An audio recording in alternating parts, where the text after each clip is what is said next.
Una ay kailangan natin pumunta ng Google. Once nasa Google na tayo, i-type lang natin dito ang Photophonia. Then, pindutin lang tong pinakaunang lumabas. Then, pindutin lang tong calendar. Ayan. So, pwede kang pumili ng year na gusto mo. So, pwede 2025, then 2024. So, pipili natin dito ay 2025. Then, para maglagay ng picture, ay pindutin lang tong choose file.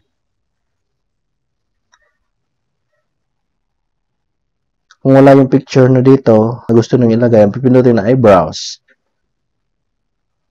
Ayan, once na makita na natin yung picture. So, halimbawa itong picture na pinakauna ay pinutin ko lang. Then, scroll up ko lang. Then, pinutin lang itong go. So, 1 second. Hantayin lang natin. So, ito na yung calendar natin na may picture. So, para i-download ay pinutin lang itong arrow sa taas. And downloading file din. Open ko lang.